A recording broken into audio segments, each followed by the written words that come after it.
All right, welcome to Rainer Radio. I am your host, Joshua Rainer. Today I'm going to do a solo episode with some Q&A questions I had asked a little while back. So let's just jump right into that. I have them on both Twitter and Instagram. So when I do these in the future, just look out on both of those. And honestly, I should probably just get a Telegram going to consolidate everything so you guys can just follow everything in the same place. But anyways, Arthin says, what sort of chickens do you recommend getting for egg laying and for meat?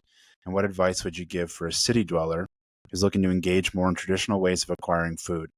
Goats, chickens, and a good garden. So I've done all my farming in Colorado, and every farm that I've worked on has mostly the same couple breeds of chickens. Definitely the most popular is Barred Rock, sometimes is referred to as Plymouth Rock, and they're like a black and white sort of speckled looking breed.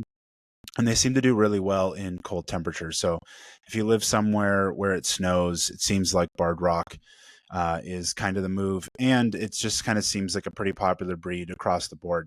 They have a really good egg laying numbers. And I also, I'm not exactly sure on all the breeds because, every farm kind of just has like a fair amount of just like a mishmash of different chickens. But it's mostly Barred Rock and then a variety of red breeds. And then what is that? It's Red Leghorn, I think, is one that's been kind of popular. And then let's see. Do a little Googling here.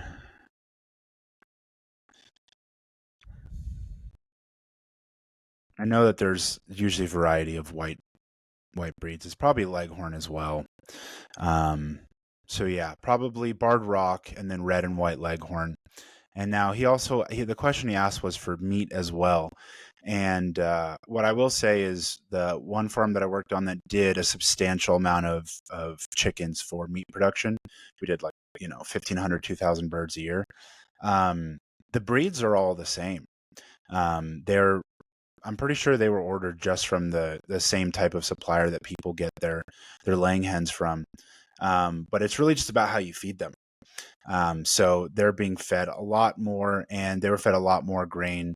We did like some kind of organic corn something mix, big totes of feed that I would go pick up. And so they're just being fed so much more. And so for meat birds, I think, people will say that we didn't really used to consume much chicken for meat. And if anyone's ever kept laying hens and then they've slaughtered them when they've gotten old and done the meat, you pretty much always have to slow cook them or stew them because they're pretty tough. And so I don't really think that like chickens are really meant for that kind of meat production, just as far as like as being a food source.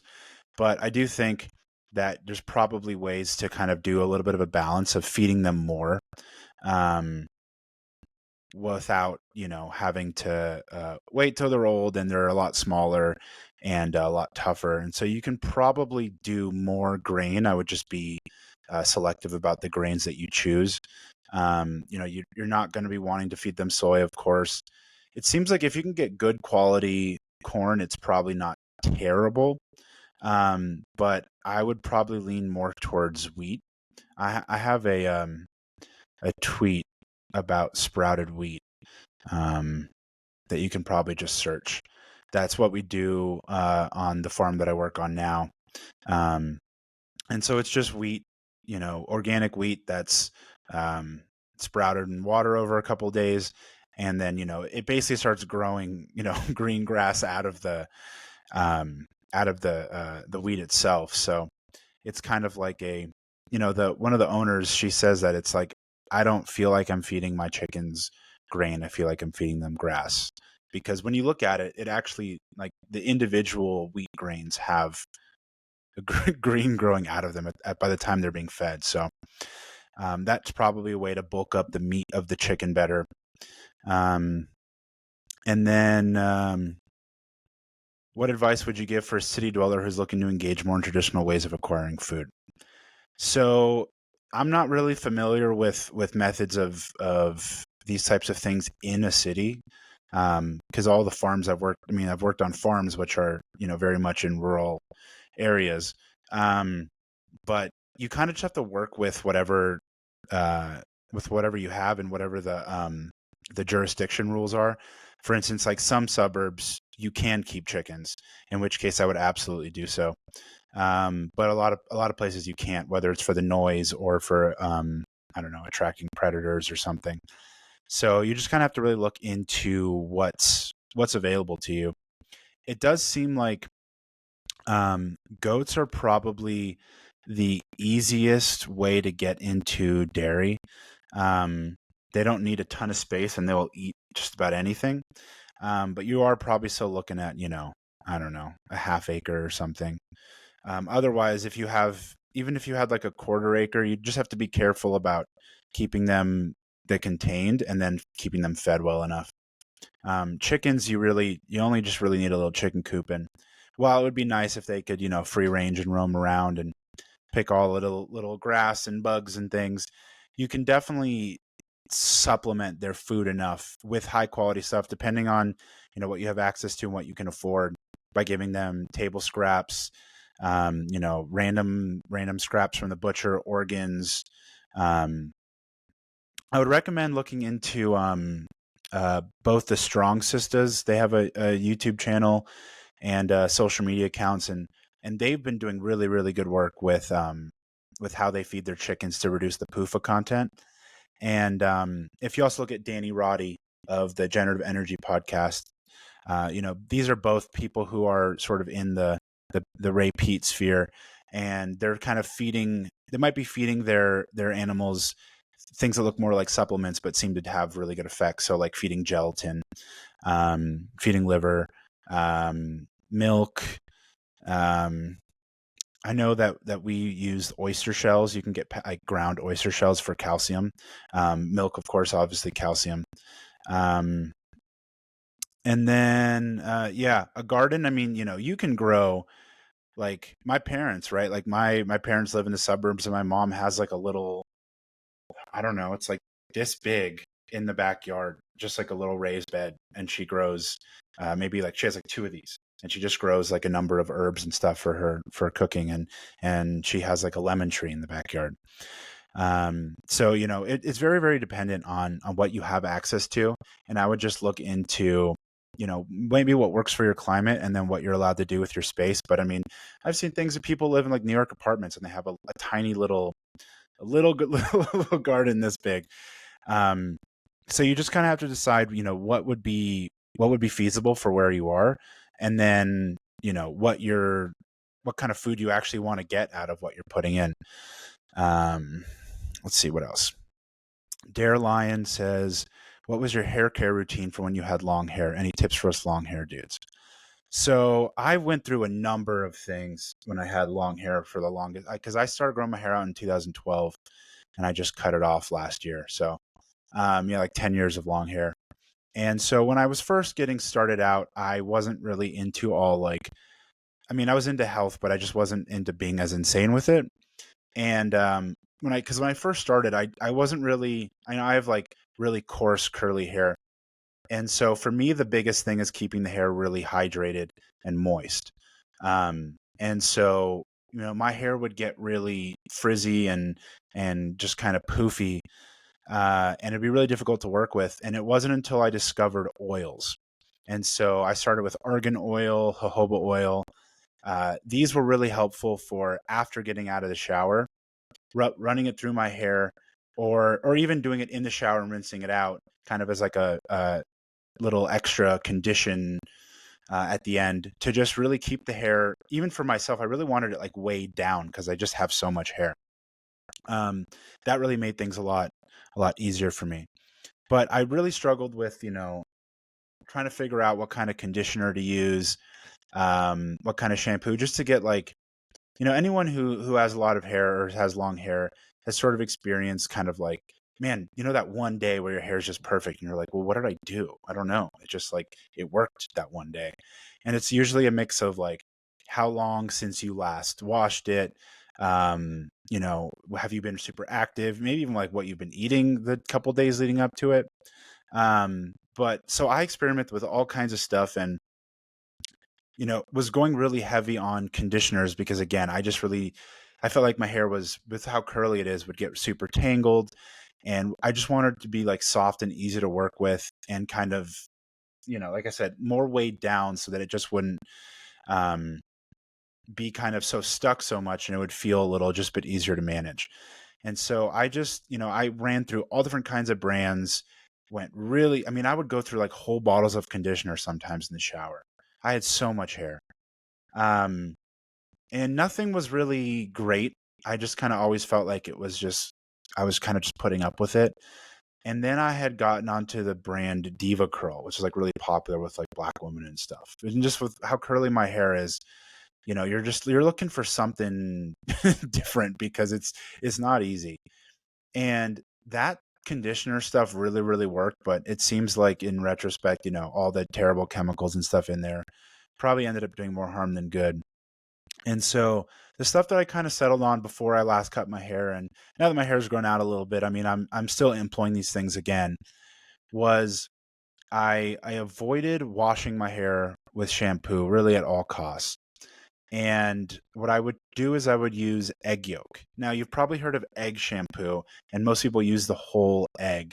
But I found that the egg white would leave my hair really dry and almost like straw-like.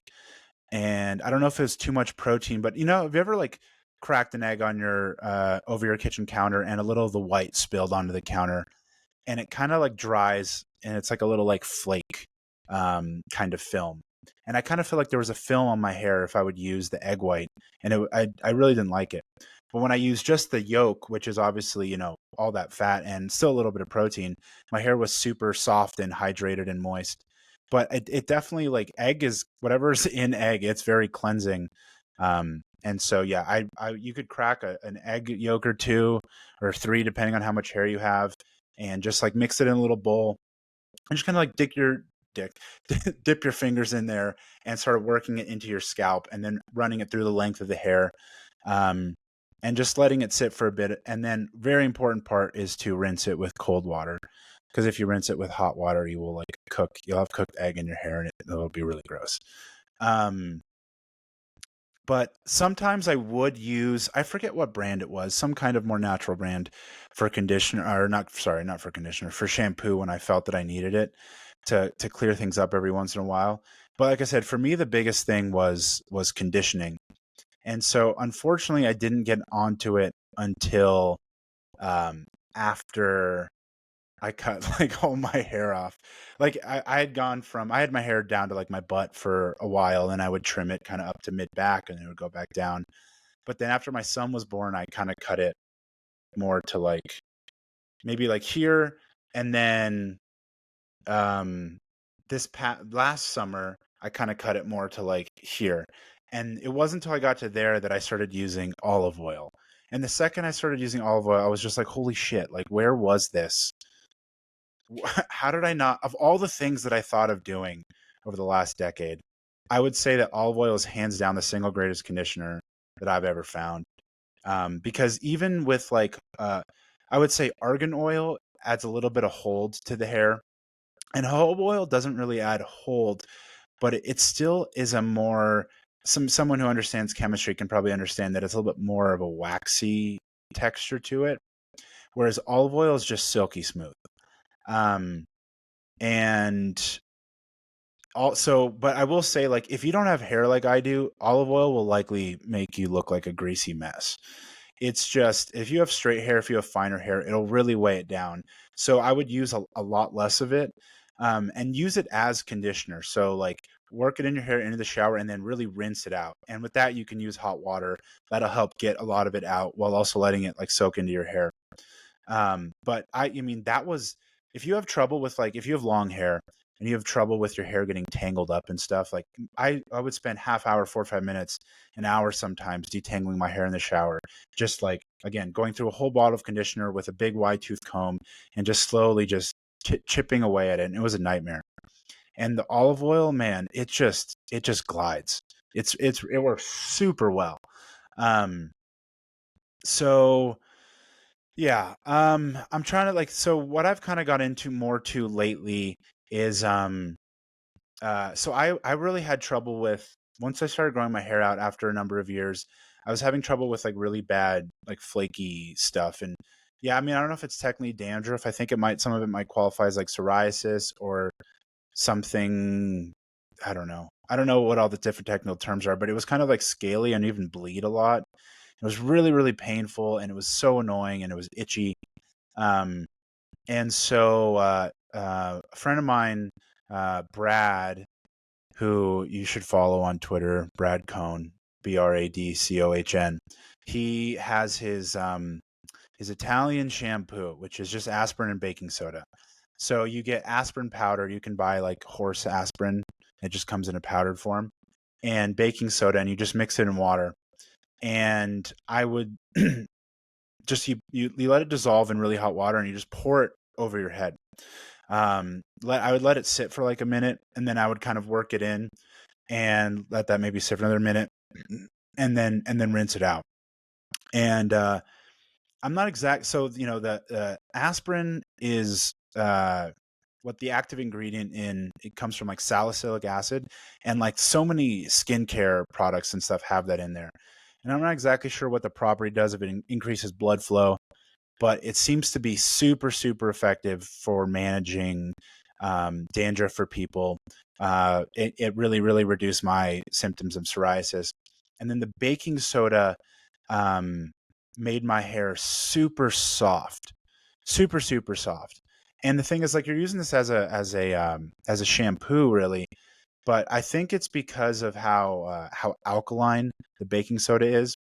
I remember when I was looking into like supernatural uh, hair care, and I was basically looking at like what kind of food products can I use, and I found some website that kind of said about how shampoos are like acidic and conditioners are more alkaline, and so baking soda is super alkaline, and that's what kind of creates that like slip, soft feeling where hair just sort of very, very easily slips and slides against each other.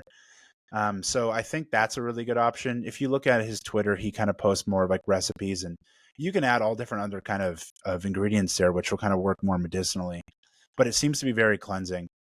And then more recently, I've used this. I guess it's like a Filipino soap, and it's like zinc and sulfur, and it has salicylic acid in it. And since I started using that, all of my dandruff, I haven't had a single flake of dandruff in months. It's the most effective thing I've ever seen in my life, and I just use that as shampoo now. And then I follow it up with olive oil. Um, so yeah, I would look into, depending on what your needs are. If you have drier scalp, or you have really greasy hair, you kind of have to like look into like what chemically you're trying to do, and then you can look into foods or supplements or other ingredients that kind of have those properties. Um, and kind of look at stuff from there. As far as like conditioner and more moisturizing stuff goes, coconut oil is like a really common thing that people use. But coconut oil is very, very saturated, and I just felt like it really weighed my hair down, but I didn't feel like it penetrated the hair enough.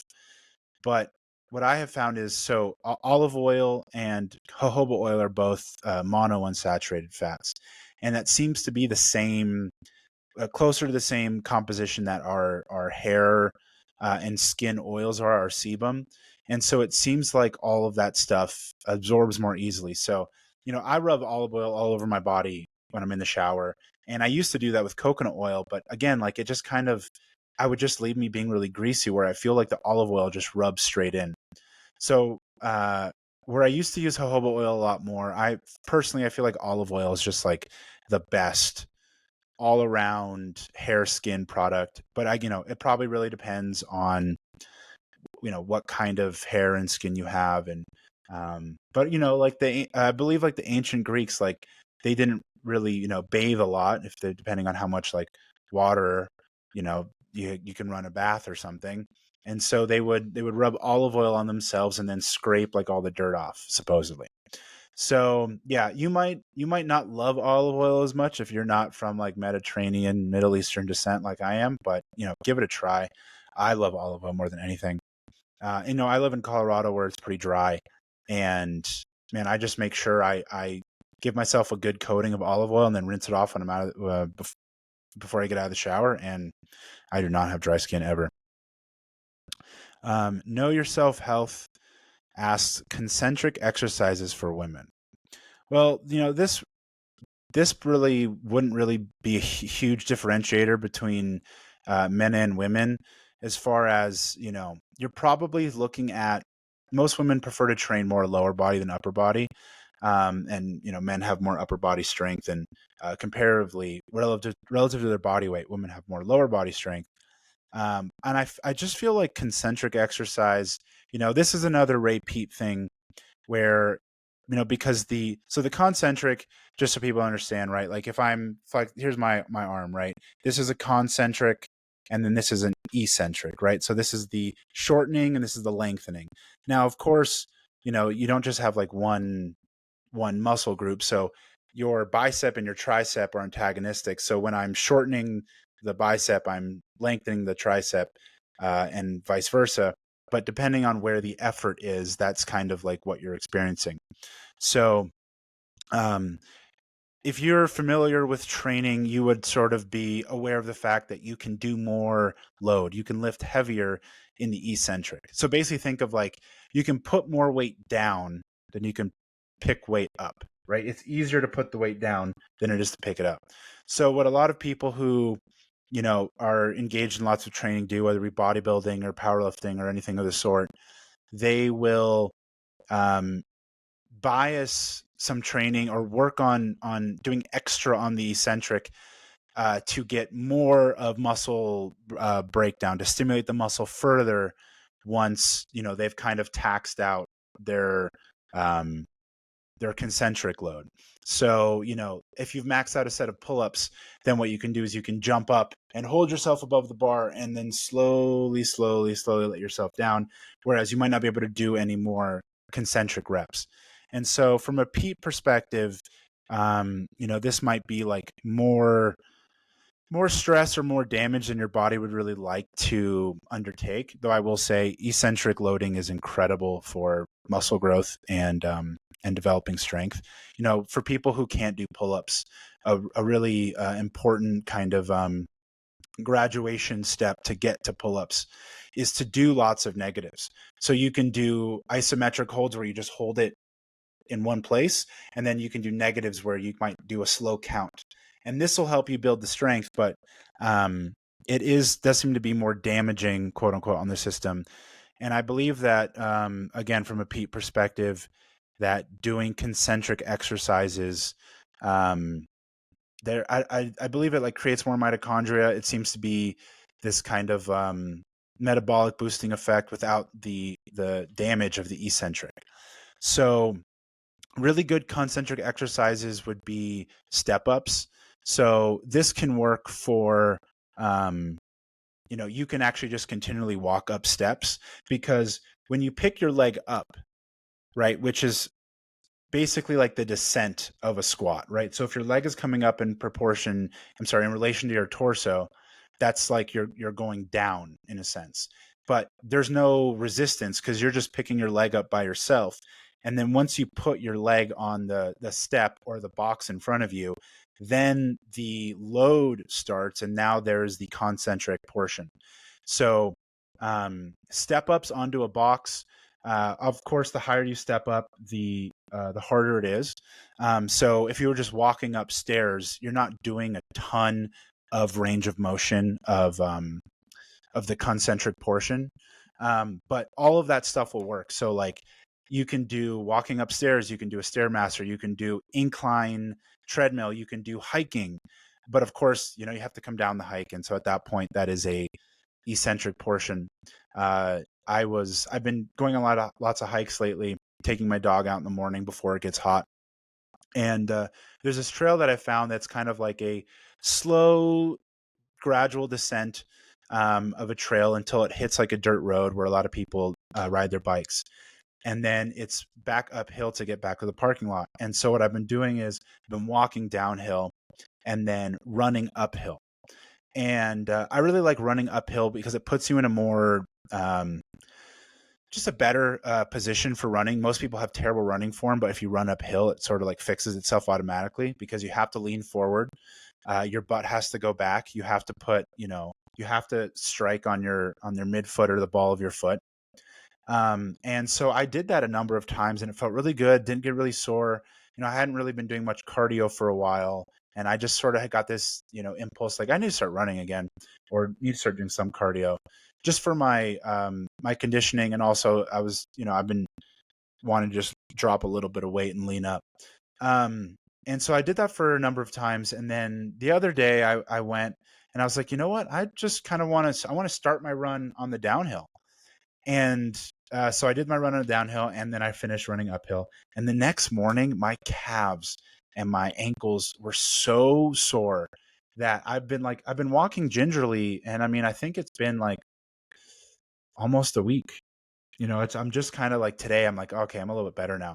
But it's just a lot more damaging, especially, if you're running downhill, your body weight is dropping. And then your muscles are resisting all of that force.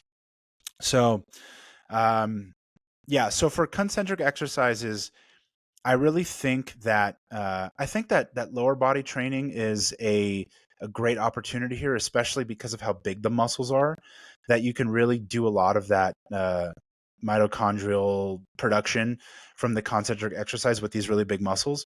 And so anything that basically involves taking steps is really good. And one of my favorite movements for the lower body for anybody is sled push.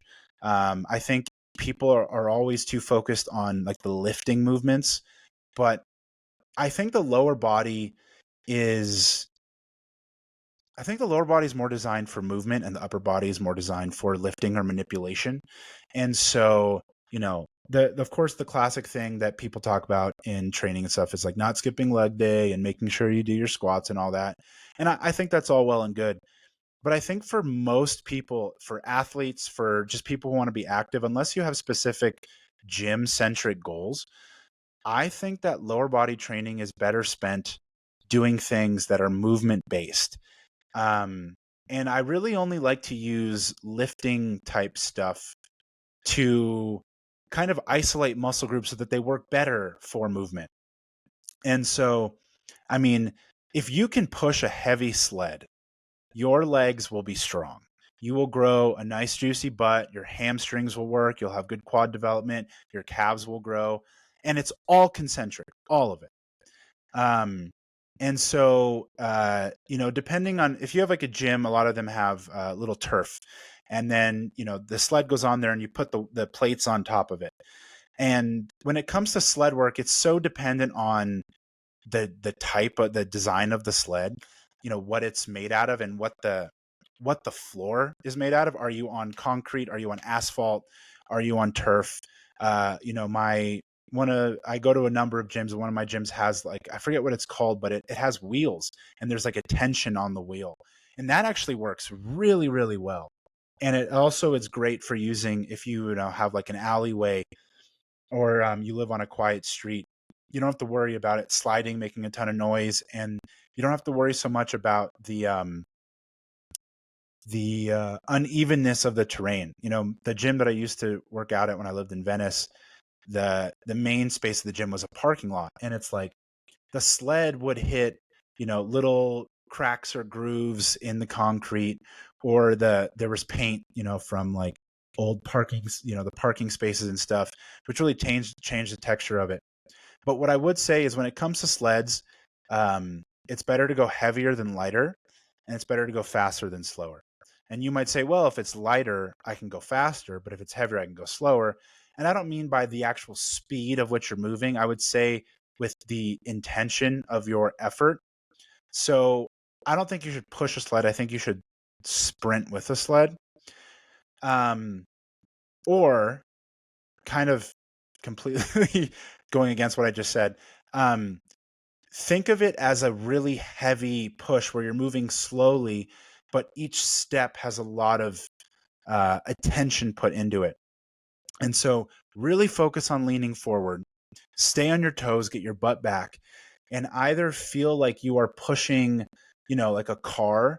And so you're just, like if I went up to a car and I was trying to push a car, I was in neutral, and I put my weight into it and I just started chopping my steps really, really quickly. It wouldn't really go anywhere. I'm not getting a lot of resistance against the floor. But if I do long steps, right, where my foot keeps contact with the floor for a long time, I'm actually able to put more um, tension and resistance into the movement. So I have found that pushing a sled, either sprinting as fast as you can to really get burning.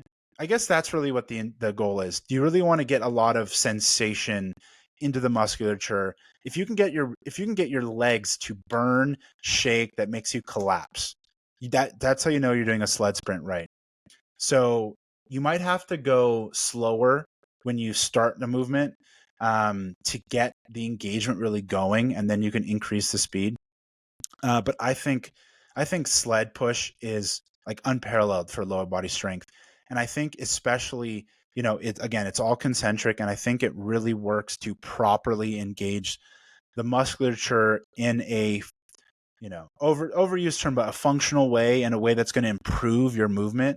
I know people who get a lot of benefit or gains in their squats, and their movement actually gets worse. They have more back pain. They have more. Their gait gets worse.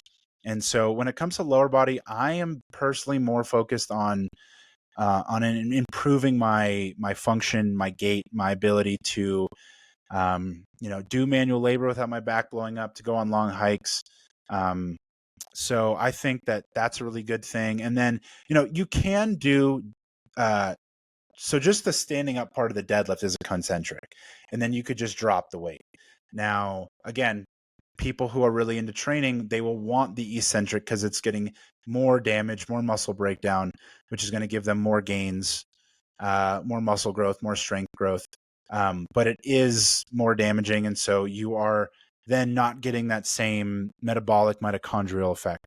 So I believe that I think I heard this from Peter Attia. Granted, I disagree with him on most things, but it was something about you do just the concentric part of a deadlift and box jumps, or I'm sorry, box step ups. And so it's concentric, concentric. And it seems to have incredible, I don't know, they're saying something about really good results. Maybe I could Google that. Let's see. Concentric step ups, deadlifts.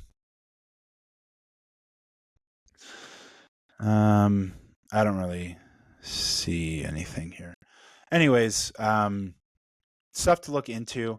For upper body, like you could do just a concentric pull up and then drop down, right? Let go. You could do just a concentric for a curl.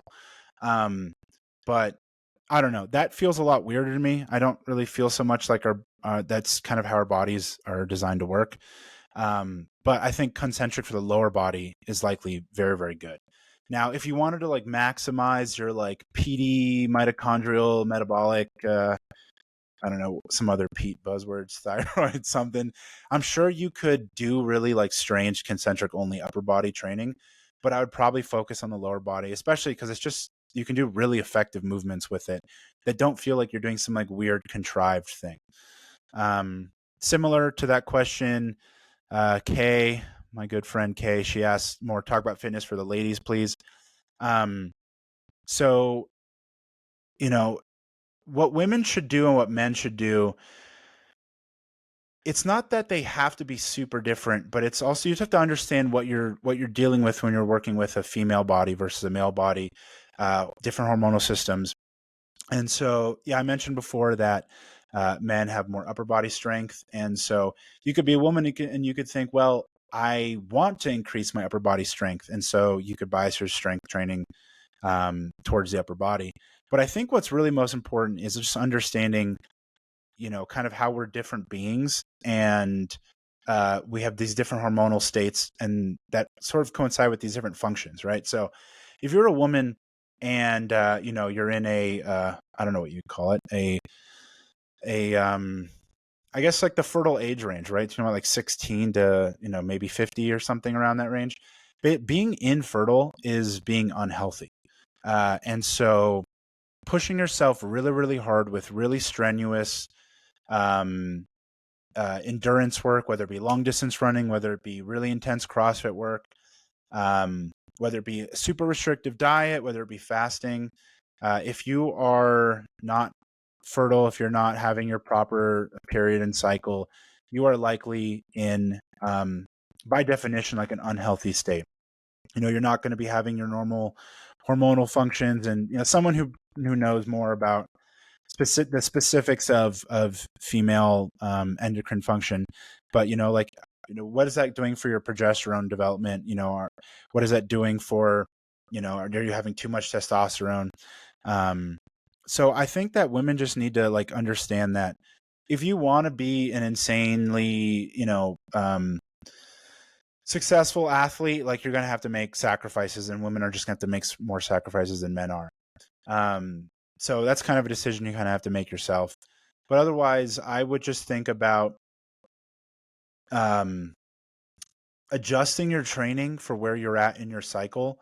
One, so that you can get the best out of your training, and two, so you can do like the least amount of damage. Um, and so unless you're a competitive athlete, you can make your own schedule, and you can go hard when you want to, and you can back off when you want to. And I would probably Lyle McDonald, who really prolific writer in training and nutrition. He came up with the Rapid Fat Loss Handbook, which it talks about protein sparing modified fast, which is a super restrictive diet, but the guy understands what he's talking about. He has a lot of good breakdown on what part of a cycle means what for women in their training. So I would look into him. That's Lyle McDonald. And yeah, this it's a little hard because it's so specific to the individual. Some women can be super, super athletic, and they can play sports, and they can work out a lot, and they can stay really, really healthy. If anything, it seems to add to their health. Like if anyone, everyone knows that those girls in high school who were really good soccer players or volleyball players, and they were super healthy and very attractive. And, they likely, once they got done with sports and they decided to, settle down and have a family, they had no problems with fertility and everything's great. But then you look at the people who were more into the super, I guess I'd have to just call them like restrictive sports. So super high endurance sports, cross country, track, gymnastics, things where they really have to keep their body weight down a lot under a lot of stress and training. They seem to struggle a lot more. But I think that kind of going back to that concentric question, doing that type of stuff will be really effective. And again, it's not as damaging, and not as stressful on the system. And then, like women can't get as lean as men can without having all kinds of hormonal problems. Women can't avoid carbs like men can. They will suffer a lot more, though I think everyone suffers. So I think it's just important for women to realize that they can't be as restrictive and be healthy. And, it's also just like, what are your goals? Like if you feel like you need to lose weight and you want to be healthy, you just need to make sure that you're doing it in a healthier way, and a less restrictive way. Don't restrict your carbs, don't fast, don't go as long a time without training, without eating, don't wake up and do fasted training and fasted cardio. I think that doing stuff that's more, I mentioned like soccer and like volleyball, right? So stuff that's like explosive and fast, but then like, you have times where you can kind of like sit back and relax a bit, versus just like always kind of like churning and going and stuff, something like a long distance running. I think that'll be a lot more effective. I think women need more delicious treats, probably. Case Bradford says, most challenging part of farming and butchering. That's really one of those things where it depends. Like, are you talking about challenging for like getting into it? Or are you talking about challenging like if you've been doing it for a long time? So I'll kind of go with my perspective as someone who got into farming 2 years ago. Um, so it's like it's knowing it's it's like you're exposing yourself to a whole brand new uh, way of life, and all these different skills and things you've never had to do before. So like understanding animals and how they behave and how to work with them. Like I have moved sheep so many times. Like getting them from one pen to another, building fences, getting them in the trailers and stuff like that, and cows too. But especially, I mean, I've worked with sheep more than anything, and with the way that their energy is, it's like you kind of have to understand like how close you can get to them to get them to move, but how like far back away you have to stay so that they don't like scatter in every direction, like little stuff like that. You're talking about dealing with like nature and elements, so like the weather, how you have to adjust things for rain and snow and wind and heat. And it's like, okay, so during the summer you need to have shades for the animals, so you either have to have them in pens where they have trees, or you have to put up tents or some kind of shades. Or then in the winter, like, is it too cold? You have to keep them out of the snow. Are they going to be calving or lambing in the winter? Like all these kind of things like that. You just have to be super attentive to nature, right? Like every morning meeting is going over the weather for the day and for the week. Like, oh, we're getting moisture in, or we have to do this. Like you're just kind of preparing for on the fly stuff all the time. And then, like it's physically demanding. And so you have to make sure that like, can you handle like picking stuff up and carrying it and doing this and doing that and bending over? Like, if you're working in vegetables and stuff, can you like be bent over like all day long? All these kind of things is like you have the way I think about it a lot is, I was an athlete my whole life, spent a lot of time in the gym, and you can adjust what you're going to do based on your body what you want to do, right? Like what your body's ready to do. Oh, I'm not really in the mood for this today, or my back's feeling like this, so I'm gonna do this today instead of that. But you can't do any of that. You basically have to do what is being asked of you from the animals and the land and the plants and the weather. Um, and so you have to suck it up, which means that you have to take better care of yourself so that you're in a better position to be able to do all that kind of stuff.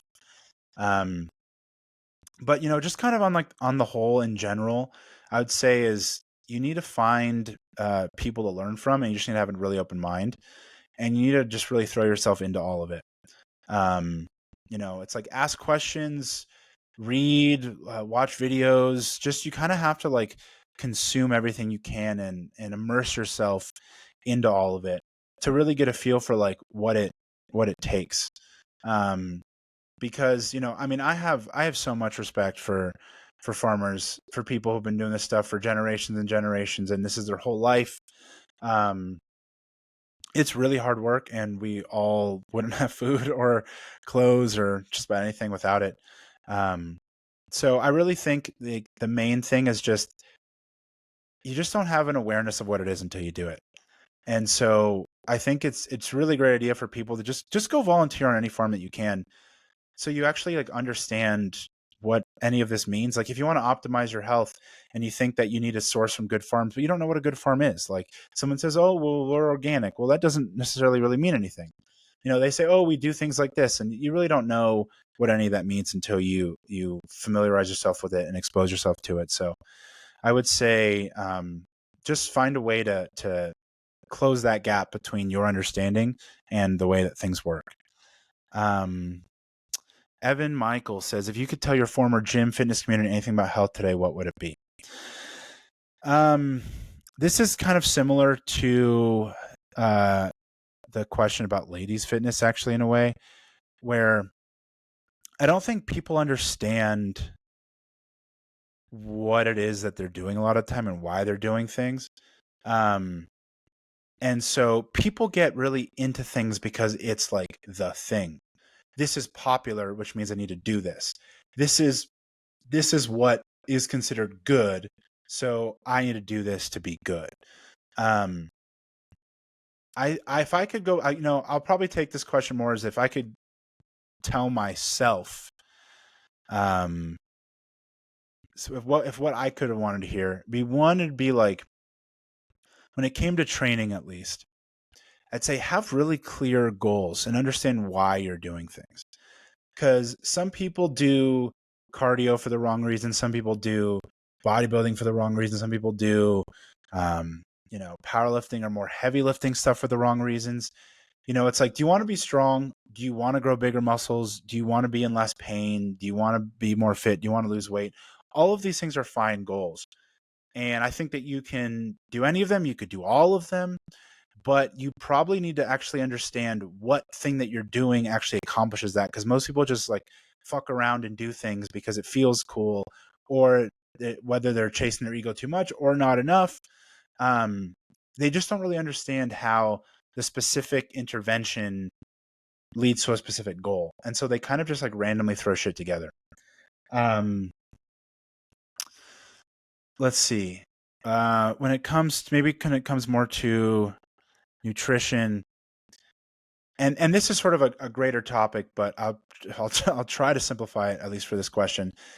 I think that the most nutrition is sort of centered around, not just like a perspective of deprivation, but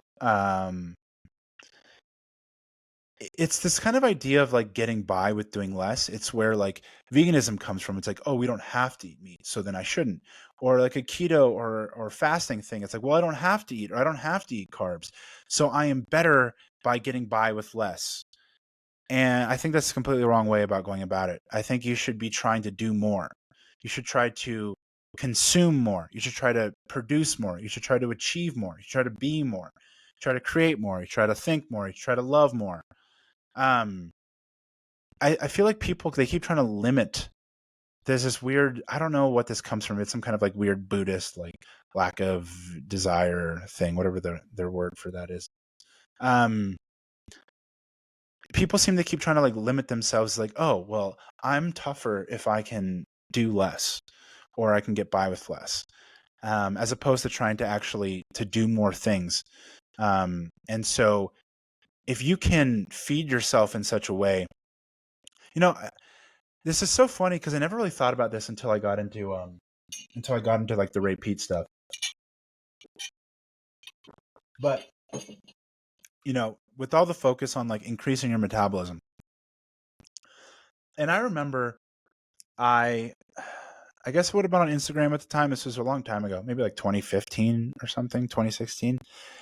And I remember posting something like, am I the only one who actually is hungrier when they're like doing a bulk or gaining phase versus than when they're losing weight? And everyone's like, you're crazy. I'm so hungry when I'm dieting, obviously, because I'm starving, because I'm so hungry. And then, well, how couldn't you be hungry during that phase?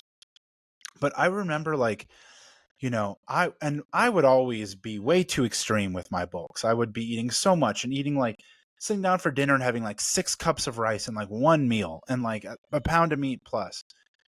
And in retrospect, it was poorly implemented, but then I would like wake up and I would immediately be starving. And I'm like, this doesn't make any sense. Like I'm stuffing my face and I'm starving. Then I realized, oh, you were just having a super, super high functioning metabolism, and you were burning a ton of calories because you were eating so much, and you were eating tons of carbs and having tons of salt, and your body was healthy and feeling good and saying, give me more. Now, like, yes, was I eating too much and I was gaining too much weight and too much of that was fat? Sure. But I guess, you can do it a little bit like in between where you're still eating substantial amounts of food and increasing your metabolism. So I would kind of like combine that with the training thing. And I would say, most people don't know what they're doing or why they're doing it. And so what you could do is you could like because most people aren't honest with themselves, right? Like I know that I care about the way that I look a lot, and I don't think that's a bad thing. Like I like being muscular and I like being lean. And I don't lie to myself when I say, oh, I'm doing this because I think this will really help, something. When I'm like, no, I'm just doing this because I'll look better. And so most people are like, oh, I want to do this training style because it'll make me feel powerful or functional or something, when they really I just would be a lot happier if I just looked better. Because what you could do is you could put your energy into looking better appropriately, and then you can put your energy into improving your physical abilities without trying to like mash them together. Like a lot of people look really good from doing something like CrossFit, right? I was in the CrossFit world for a long time, for like 10 years.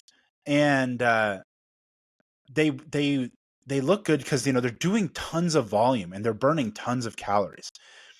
And they get addicted to it because they know that if they keep doing that, they'll look good, but they're like breaking their body down in the meantime because they don't really move very well, and they're just throwing their body into these crazy training programs that they're not ready for. But if instead they did some bodybuilding training to build up their musculature in uh, a safer and just less like uh what's the word, just a less like strenuous on the joints kind of way, just a little bit more controlled, and then just did a controlled diet that was properly controlled, so like not doing like I'm just going to cut out all carbs so I'll lose weight, you know but just carefully controlled for their calories, and then did some low intensity walking to increase their caloric expenditure, and then got lean. And then they could do the training that like made them specifically happy once they looked good or something.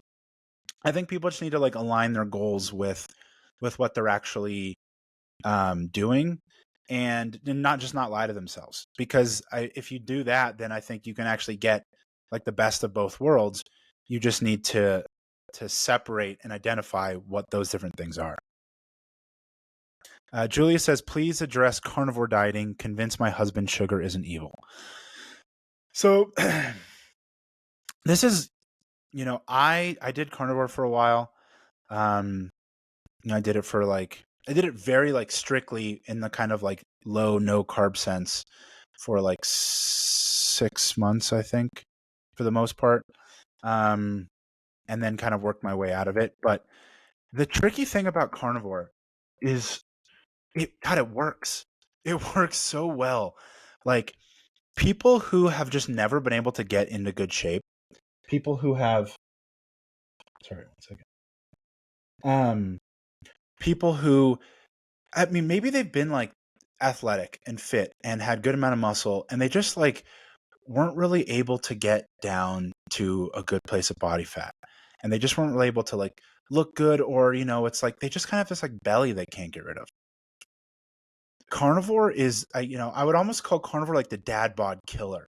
Like if you have a dad bod, you go to carnivore and it's like, dude, you will be lean and you will look muscular and you will look jacked, and you will probably look like you always wanted to look like. And I think that's why it's so popular, because it just works so well until it doesn't. And that's, man, like, maybe it's possible that you do carnivore for like 2 months and then you get to a really good place.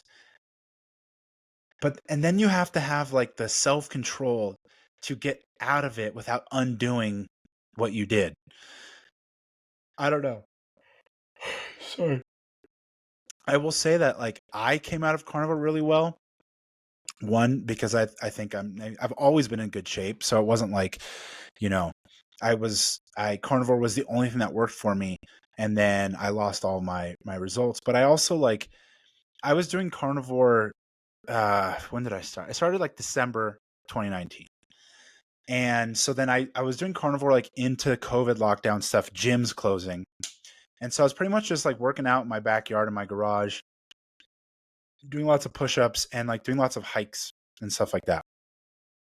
And I probably, obviously lost some strength, and I lost strength before the gyms closed. Like if you cut out carbs, you're going to lose your performance in the gym. It's just how it works. But I looked really good. Like I was already lean, but I probably leaned up a good little bit amount more. But then I was kind of just chilling on carnivore for like until the summer of 2020. And then I started doing jujitsu, and at that point I kind of worked my way substantially out of I mean, I was still trying to bias towards mostly just animal foods, but I just decided to go ham on carbs because I was doing like jujitsu, a strongman session, and a bodybuilding session all in one day. Sometimes like 3 training sessions in a day. But I was training at least one of those modalities 5, 6 days a week, and pretty much always twice. And I was just like, I had to just cram food down my throat, and I just got like way more jacked. Um, and like I added a ton of milk, goat milk, honey, berries and fruit, and then like a really high quality bread. There's like a local bakery at the time that did these like brioche buns that are like, like the King's Hawaiian rolls, but those are like made out of shit.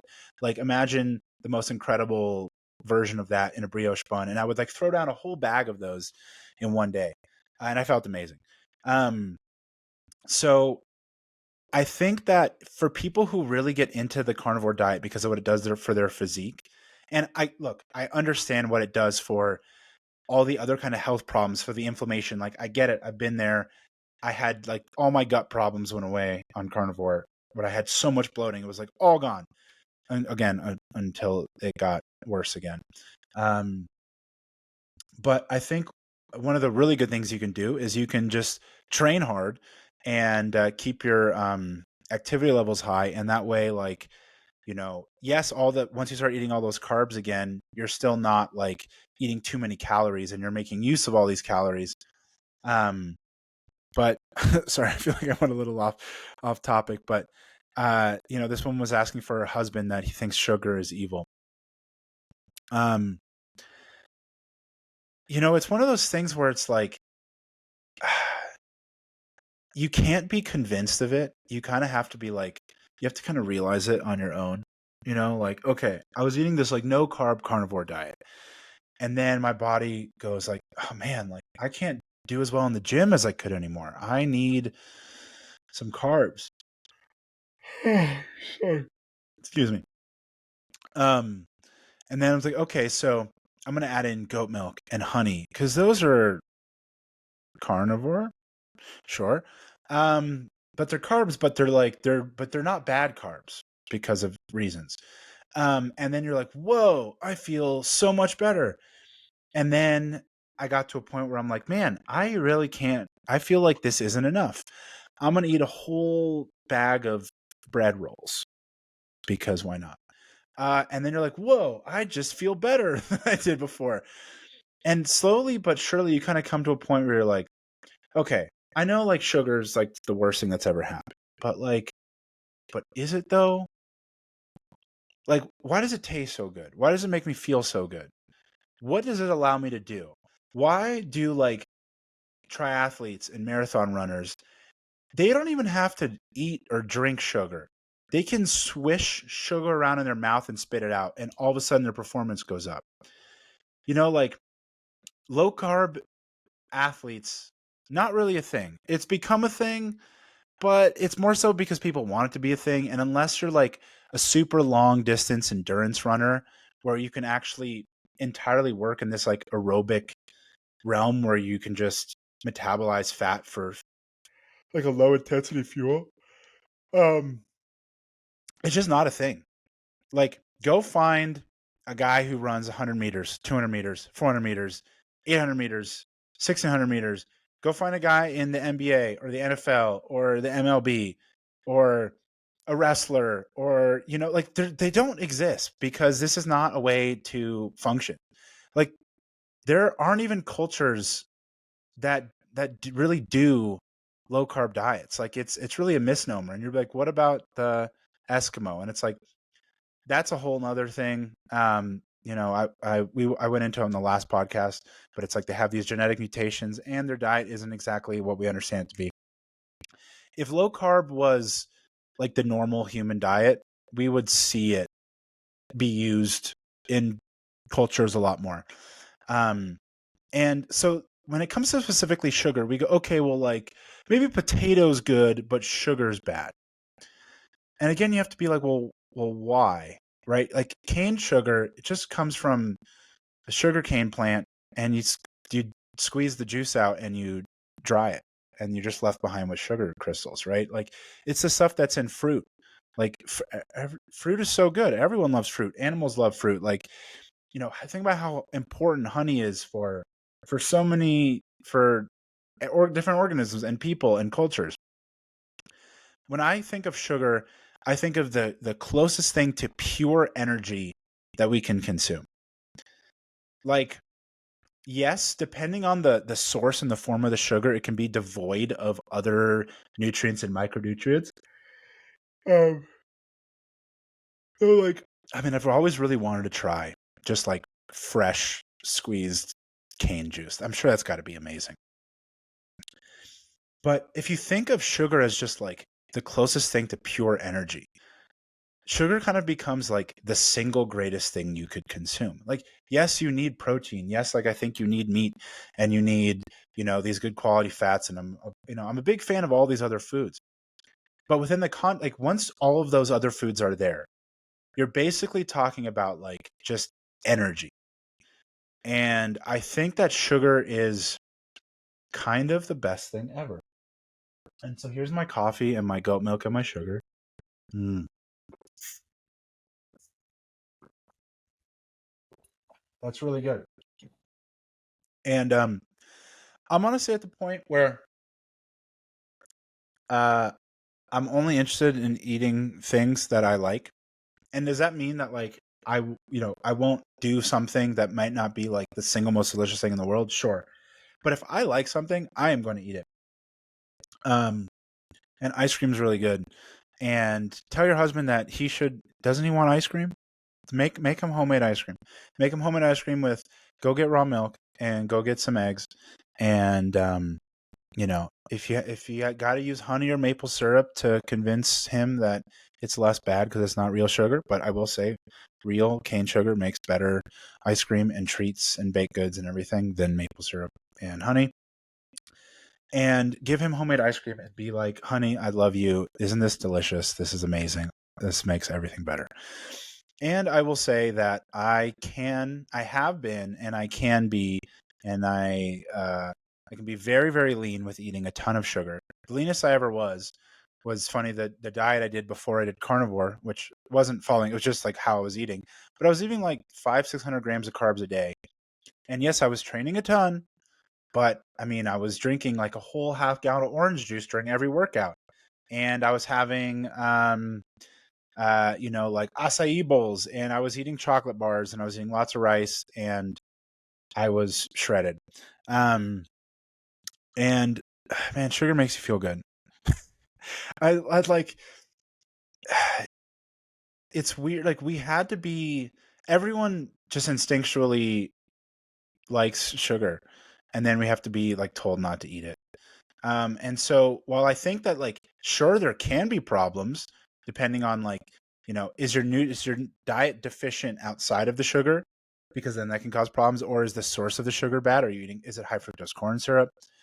Um, I think the sugar is just so innately good, and I want it, and so I'm going to eat it.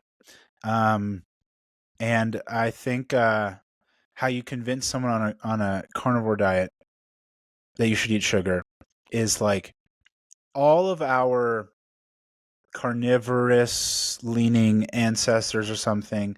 They go crazy for fruit. They go crazy for honey. And if you can get people to understand that, just like pure cane sugar, like, I get a bag, like 5-pound bags of organic cane sugar from Costco. That's just like the sugar that's in honey and fruit. It just doesn't have anything else. So it's just the sugar part. It's not like other weird, gross stuff, like some weird, lab made food like high fructose corn syrup. It's just basically like it's the macromolecule sugar. It's just sugar. It's just sucrose. It's just 50% glucose, 50% fructose. That's all it is. That's it. It's amazing. I don't know. Oh man, it's hard. But so many people who do carnivore switch to something that looks more like a repeat diet. They start eating carbs again. They do whatever Paul Saladino is doing now, where he's like, I'm eating tons of fruit and tons of honey and tons of orange juice, but it's carnivore, I guess. Yeah. I just like people run into problems when they do carnivore, and I don't want them to run into those problems. And so if people got into their head that, oh, eating meat is really good and eating lots of animal products and stuff is really good, but also I can have sugar and carbs and everything will be good too. I think that's where we need to get to. Are the small cattle, Justin says, are the small cattle breeds that can be raised on smaller farms and butchered without having refrigeration for aging? No, you have to refrigerate, unless, it's wintertime, in which case it's the earth is, well, the whole area is refrigerated. But it doesn't matter what size the animal is. Like you have to hang it, you have to let it dry, you have to let it cool down. Or it's gonna turn really quickly. And not that I think that necessarily aging is like, I know it's like considered really good and tasty, and there's various reasons to think that maybe aging isn't like the healthiest thing, but for just like the safety of like cutting up meat and grinding it, like you really want the meat to be cold first. It's very hard to cut meat when it's not cold. It's very soft and squishy, and it doesn't really hold its integrity. So, you don't have to age it for like 45 days or 21 days or whatever, but you need to hang it, and it needs to be refrigerated. It just needs to cool down. Maybe that's a couple days. Maybe it's like, less than a week or something, but it needs to cool down. Mountain Cretan says, how much do you sleep in a 24-hour cycle? I probably sleep around 6 to 9 hours most days. Really just depends on how busy my night is, and then whether or not I have to wake up early for work. And I don't really take naps.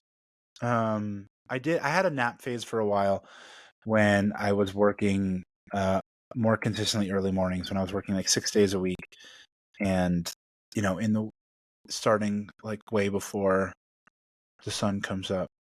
But I mean, I would say I probably sleep fairly normally to most people. I probably don't get enough on some days, and then I catch up on the other days. Nourish Libertas says, any recs on nutrition during pregnancy? Really not vibing with any prenatals I've come across. Have just been focusing on meat, organs, eggs, raw milk, honey, bee pollen shots, and fruit potatoes. Def eat more than just these. Anything you'd add? So I know, a recurring theme that has been through my podcast so far, most of the content that I'm posting these days, and probably what I'll be talking about, at least for the foreseeable future, are things related to Ray Peat. And the reason for that is just that I think there's a lot of value to be got from there. I would probably read his book, Nutrition for Women. I haven't read it, but I'm not a woman. Not that I don't think that men can't or shouldn't read that book. I probably would want to read that book one day. I would read that book. I would also look at, I don't really agree with a lot of it, like, the Weston A. Price stuff. I think there's a lot of value in there, but there is like that Nourishing Traditions book, and there's a Nourishing Baby book, and I'm sure between the two of those, there's some stuff about pregnancy. What I would do is I would make sure that you ate as much as possible. You don't have to like purposefully try to force feed yourself to become like obese. I just mean, like, if you have cravings for, like, eat whatever you're craving for, what you have cravings for. But, if you're having a craving for something that's like has worse ingredients, try to find like a better quality version of what you're craving. So, like, if you're craving potato chips, just take potatoes and fry them in butter. But I think eating lots of protein, lots of fat, lots of carbs. Yes, milk. I'm a huge fan of milk. Obviously, eat a ton of milk. Eggs are super powerful foods. The cholesterol in eggs and these other really fatty animal-based foods, those are really important for all of your hormonal production. If you want healthy hormones, you need to have a lot of cholesterol coming into your diet, and then you have a functioning thyroid to turn that into all the downstream hormones. I've seen a lot of people talk about supplementing progesterone during pregnancy and just like tons of it. Like you really can't take too much of it. You're just going to have a healthier and smarter baby than ever thought possible. Um, Again, not medical advice, but it seems like I would look into that stuff and see what people say about it. If you are going to get progesterone, you probably want to get the Progest E one that Ray Peat made. Yeah, let's see, honey, bee pollen. Bee pollen's really good. I think bee pollen's really high in copper. And what's that other compound in it? I can't remember. Fruit and potatoes, great. Like I know that some of the peat people, they're sort of just more cautious with starch. I think just because depending on the individual, it might not digest well. But man, if starch digests well for you, load it up with fat and load it up with salt, butter, salt, coconut oil. Potatoes are so nutritious. Just make sure you cook them really well. Eat lots of fruit. You know, depending on what fruit you eat, they have such different nutrient profiles that like you can really like tackle cravings with stuff like fruit. So if you crave this fruit, you probably are deficient in that thing. Then this fruit, that fruit, and the other. You said you're eating organs. That's good. If you like shellfish, I would try to eat shellfish, oysters, shrimp. They have a lot of really good mineral content, zinc and copper and stuff like that. Let's see. Anything else that you'd add? I mean, you've pretty much got like every food group in here. Um,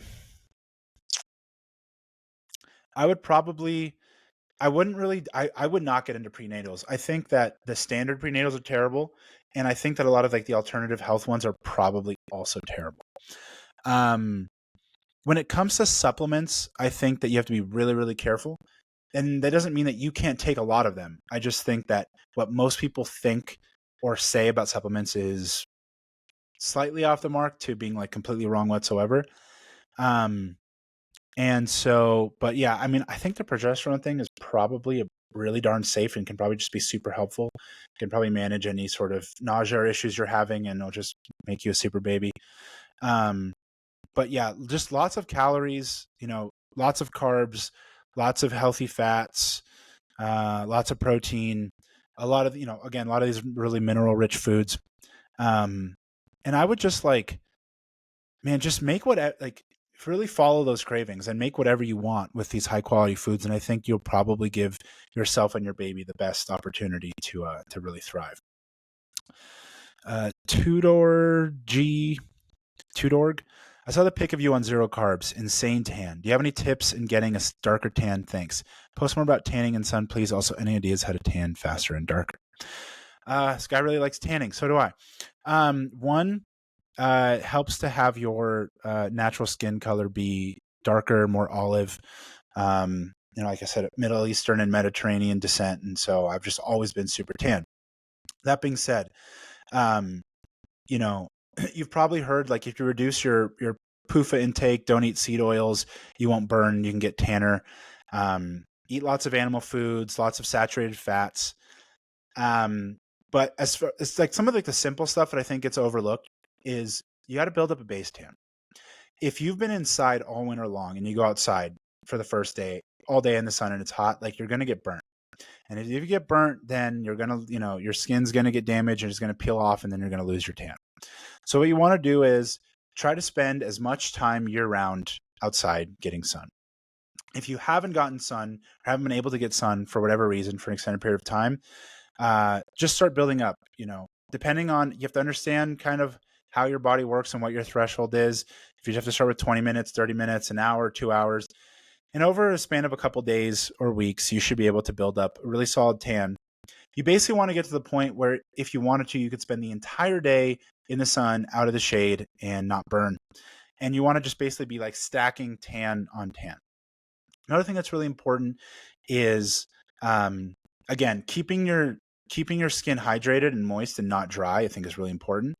And so be careful of showering in the morning before you tan, because you're going to wash off all your body's natural oils. And you are going to have a harder time with the sun. You'll be more sensitive to the sun. So if you do shower before the sun, I would follow up with olive oil or coconut oil or something.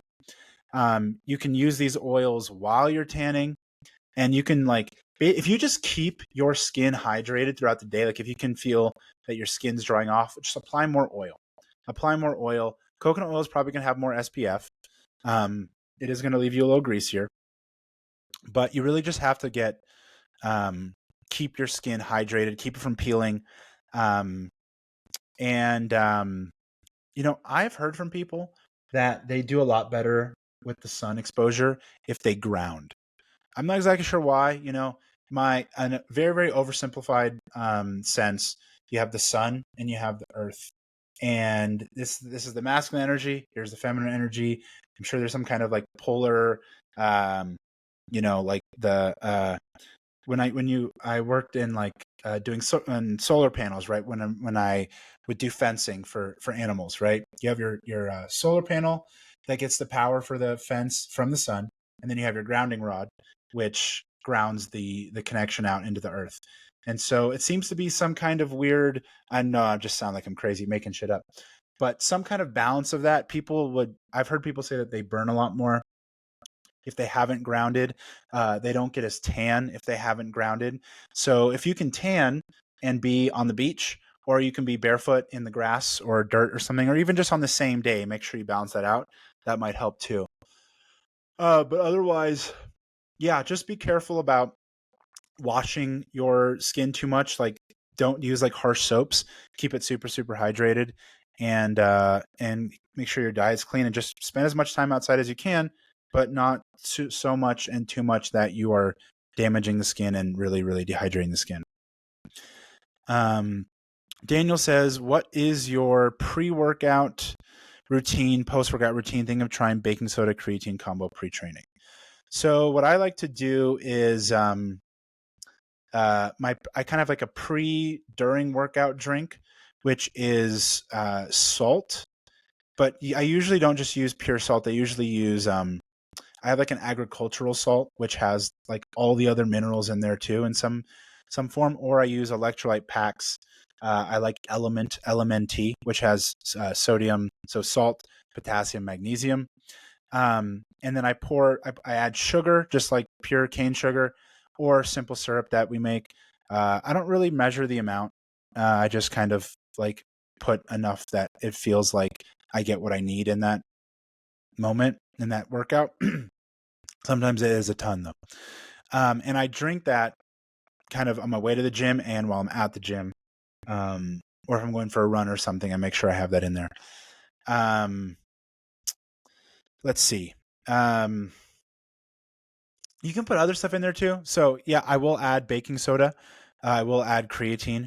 Baking soda is sodium bicarbonate, right? So you're getting the sodium like you would from salt, but you're also getting increased CO2 production from the baking soda. Let's see. You can add. I'll do aspirin in there, aspirin powder sometimes too.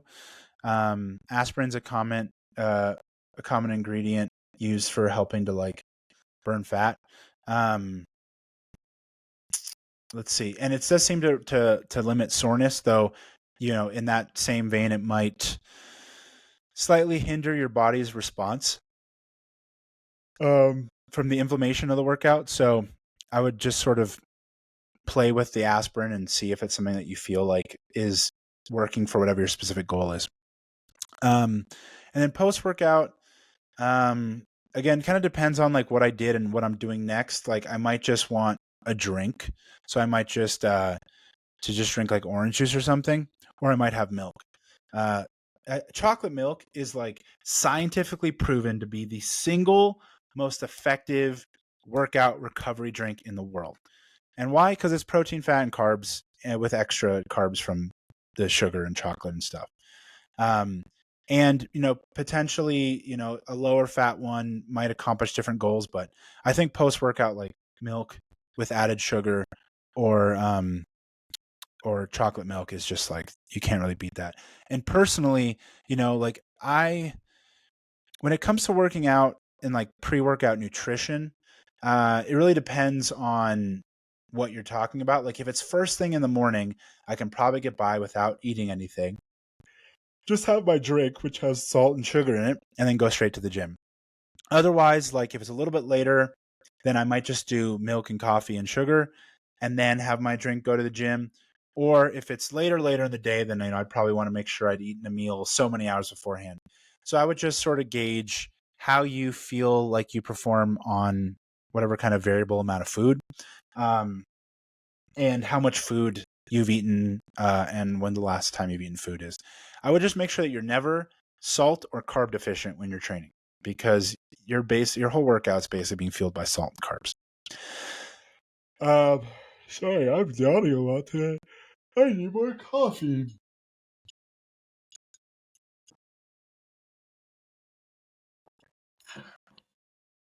Okay. Mitt Romney, but different, says, any tips for changing careers to farming? Are you peating? Any esoteric tea boosting tips besides getting sun, eat well, sleep well? Farming as a career, there's a lot of interest in this now, and I have a lot of feelings about that. Um, if you, I know it's like really cool to get into farming. It's really popular right now. I would really be sure that's something that you want to do, and I would probably have some like goal in mind of what it is exactly you're trying to do and what you're trying to get out of working in farming, um, and how old you are. If you're pretty young, it probably doesn't. It's probably like a pretty good idea. You can probably get free housing and have some cool life experiences. Um, if you're a little bit older than that, it's really hard to like have a job as a farmer and make any money, um, any appreciable amount of money, really. It's what if you have a farm, then yeah, sure, you can make money potentially, but it's really hard to really make anything worthwhile just like being a farmhand. So I would probably either make sure that you were born rich, or you made a bunch of money already from like crypto, or you had some like high paying tech or finance job or something, and then you switch to farming to be able to sustain that. But otherwise, I would think about like how you really plan on making money from farming and what kind of farming you're interested in. Or like if you just want like the experience and to learn some skills, you can probably find a farm where you can work like part time, even just like a day or two a week, or volunteer on, just to like get not like get it out of your system, but just to like get it and you'd be like, okay, cool, this is fun. I like this. I do this a little bit. Um, but if you like are 100% that you want to be a farmer, um, the way that farm jobs are set up are so variable. Like some farms don't pay anything but housing. Some farms pay very little. If you get the right job at the right farm, you could make a lot of money, or relatively a lot of money. Um, I would just get really clear on what it is that you're trying to do and get out of farming. Um, I think the yeah, if you're not rich or you're not inheriting a farm, farming is probably like not in the cards.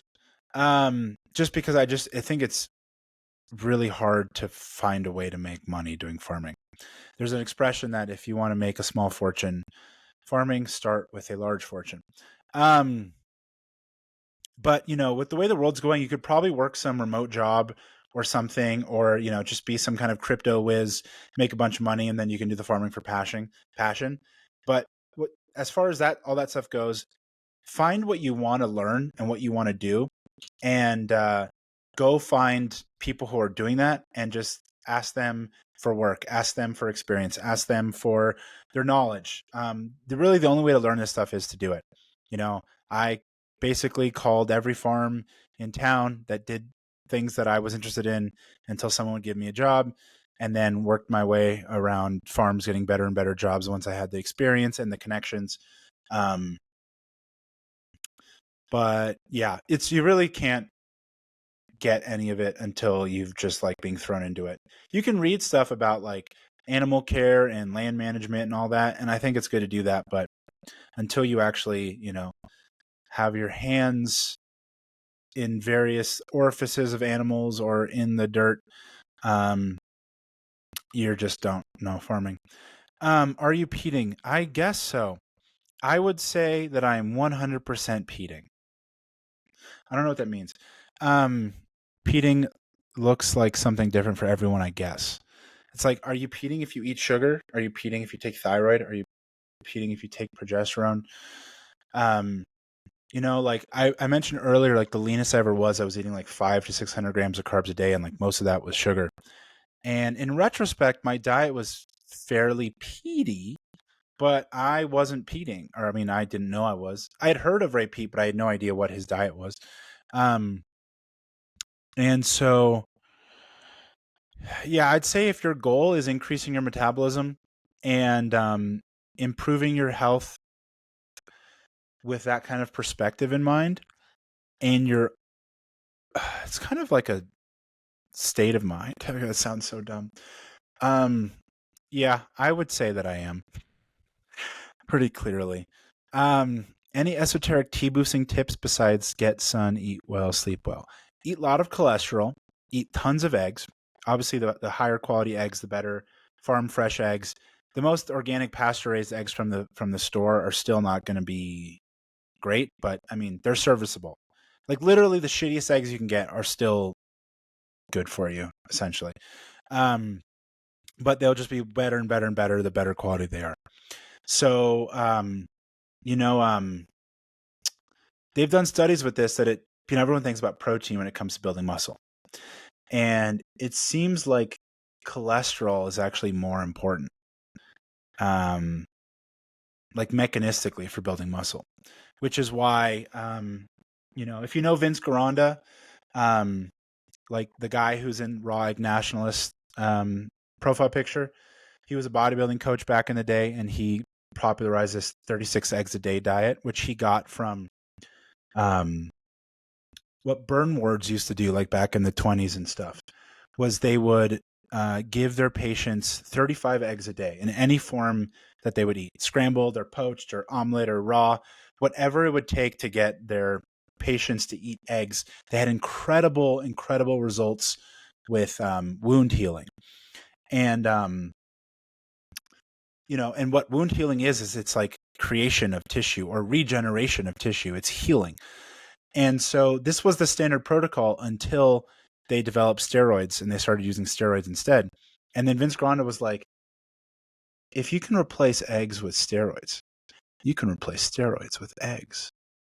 And so that's what, he claimed to be natural. Who knows? But I would eat a shit ton of eggs. You can take pine pollen. Pine pollen is like how like in a lot of plants they have like phytoestrogens. Pine pollen is like a phytoandrogen, so it's like testosterone in plant form. If you look up Ngolo Tesla, NGOLOTESLA, is that what his account is? Yeah. If I look him up on Twitter, and he has a bunch of posts on pine pollen. And then there's that herb, Tribulus terrestris, something like that. And then, you can take a variety of supplements and various hormonally related things without like taking testosterone, like DHEA. But you have to be really careful not to take too much of it because then it can aromatize. So there's a lot of like supplements on like boosting T, but otherwise sleeping well, eating well, tanning, getting sunshine, like all of those are going to work really well. And yeah, I think eggs, milk's probably really good. Meat's probably really good. Don't go low carb, because if you go low carb, your thyroid's going to suck. And if your thyroid sucks, your testosterone's going to tank. Randall Gore's Goon Coaster Groiper. That's where we're at now, aren't we? What's the most satisfying part of your work? Yeah, I mean, it's got to be like the idea of creating food. It's like the thing that really hits it home the most is when I actually like take something home that I cut, and I'm like looking at it in the kitchen, and I'm looking at it while I'm cooking it, and I'm looking at it while I'm eating it, and it's just like I did this. I made this. Like that's crazy. And so it means that like someone else is taking that home, and they're, just like I always did. I bought meat. I'm like, this meat's good. And they don't really care, and that's fine, because that doesn't matter, because I am like get that satisfaction of knowing like someone gets to sit down and enjoy a steak, and I cut that, and that's like really awesome.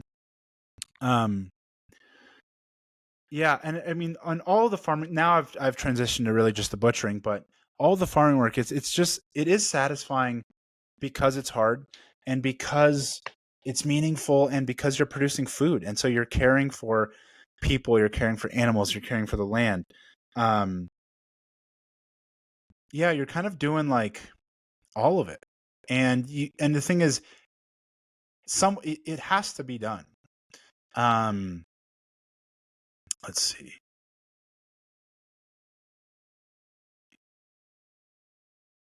Let's see. Hold on. Sorry, 1 second. Um, it just feels really good, and it feels good to be outside, and it feels good to do hard work, and it feels good to use your body, and it feels good to do something meaningful. Um, but I just can kind of consider it all like it's still a learning experience. Like I feel like I still learn so much every day. It's like kind of problem solving on the fly and working with like like when an artist does, not that I'm like, I am not considering myself like such a skilled butcher that I'm like an artist, but when an artist works with like a medium, right? It's like I'm working with a medium every time, and it's a little bit different, and it's so you kind of have to like work with the specific grooves and nature of that individual animal. Um, and like just the kind of care and attention you can put to it, and the discovery of each individual anatomy of every animal and how they're put together and stuff. I just kind of feel like you just understand more of the world every time that you see uh how organic materials put together. Like every time you do anything with the soil, right? Every time um you like put down some hay, or you like do some irrigation or something, you're watching this like organic manipulation of matter, and that's just so cool. Um, Michael says tips on tanning. I will refer you to the earlier question. Um, let's see. Let's go to the questions from Instagram.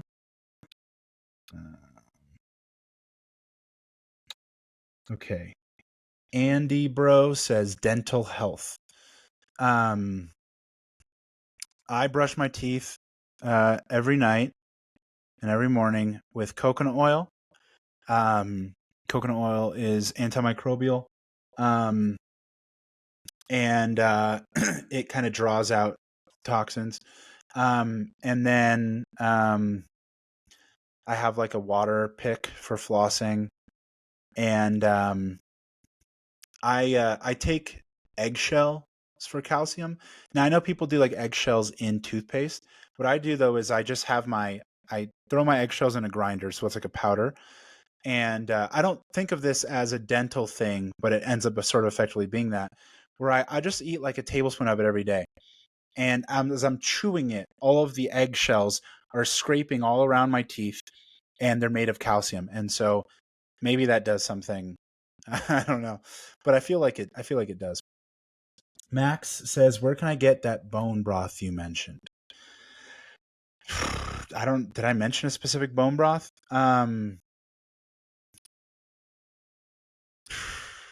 I get most of my bone broth from the farm.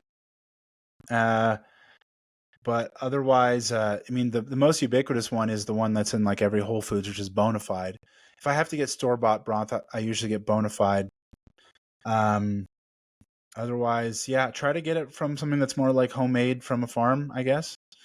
Um, yeah. Let's see. Roz Lane says, "Tell us more about peating." Man, it's so hard. I know I kind of touched on it before, because like when you tell someone you're a carnivore diet, what you say is like, I'm just eating meat, and you're like, okay, I get it. Or you say, our ancestors ate mostly meat, and so I'm gonna eat meat, and you're like, okay, I get it. Or you're like vegan, you're like, I'm not gonna eat animal products, and then they're just like, okay, I get what you're doing. Peating doesn't really like have a specific definition. It's more of like a framework and a mindset. So I would say it's about, again, it comes back to doing more, not doing less. can you increase your metabolism? Can you create better states of being? Can you be aware of like what makes you feel good and what makes you feel bad? Can you figure out like how to make yourself happier and more productive, but more creative, just more? Can you increase yourself? Peating is, if I really had to sum up, is peating is like increasing yourself, your energy. It's improving your energetic state. And you can eat so many different foods, right? Because it's not, I know it's like, it's so oversaid, but it's like, it's not a diet. It's the results. You can eat whatever you want to get the results. But sugar is like pure energy. So that's why like sugar is commonly touted. But it's just like, there's like basics and there's really learning your body and figuring out what does what for you. And then you can kind of go from there. And, like there's a huge barrier to entry. And that really is just how much effort you're willing to put in. There is no like, this is Peting. You can do it now. You can read his books. You can listen to all the countless interviews. You can listen to Danny and Georgie on the Generative Energy podcast. You can go on Twitter and see what all these insane people are talking about doing and melting their feet and stuff. And you're just like, what the hell is going on? You just, I had mentioned on a podcast I did, Twitter space I did like a couple weeks ago. And I said, one of the main things that I've come to with doing Pete stuff is that like nothing is off limits. And what I really mean that, and that what that really means is that like, there are no rules of what you have to do or what you can't do. What the goal is like, where are you going? What are you actually trying to accomplish with the diet? It's about the results and not the methods. Brendan says, biggest benefit you've gotten from farming, physical, intellectual. I was able to like farm for 2 years without really working out. And I mean, I was fatter. I definitely was fatter because I was just eating everything. But I kept like all my muscle. I definitely wasn't like as strong in the gym and stuff, but physically, yeah, I mean, my calves were actually really big from like marching through the field carrying fences and stuff. And intellectual, I mean, yeah, I mean, watching the sunrise every day is incredible. Being outside, fresh air, especially like in Colorado, we have this like super, actually the air quality is not great because of, the Denver airport and everything and the big city, but it's that high elevation that the air is just really crisp. So yeah, being outside a lot, sunshine, fresh air, being in the dirt, being dirty, just everything. There's so much, like I've been talking about, there's just so much to learn every day. Yeah, I feel like every day is just an experience, but you really never know what's going to happen. What's this person's name? V Faza. What's your life like since you left LA? Extremely different. When I lived in LA, all I did for the most part was go to the gym and hang out and go to the beach. But now it's like I have a kid, farming, trying to do a lot more stuff work-wise, trying to get some businesses together, trying to learn everything I can. Really early mornings, long days, family life.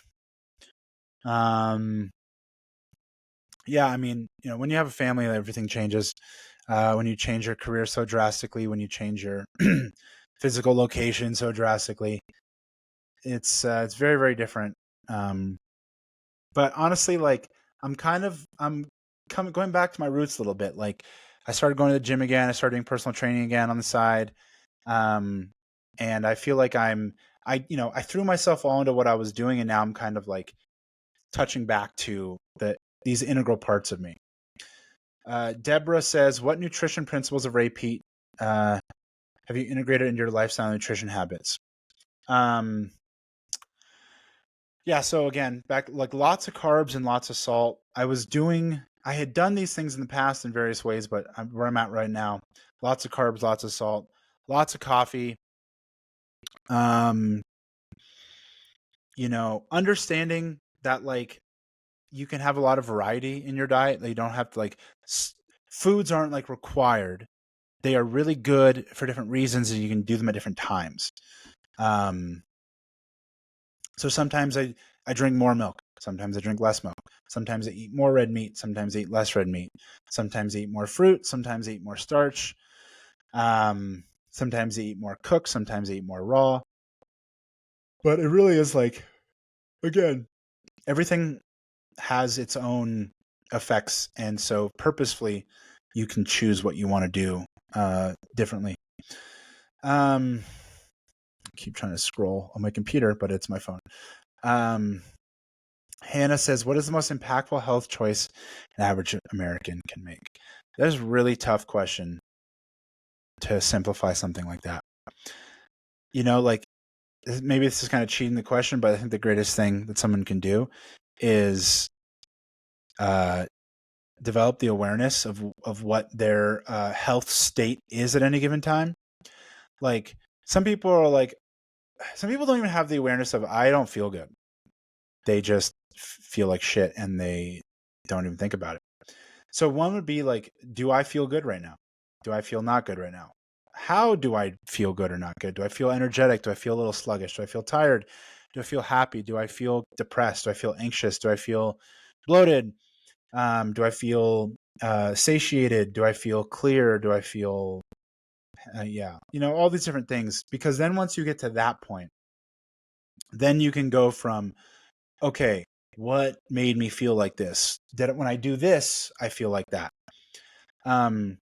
Because like, I'm really at the point where when it comes to giving health advice, like, yeah, I think people should eat these foods and those foods, because I think they're good.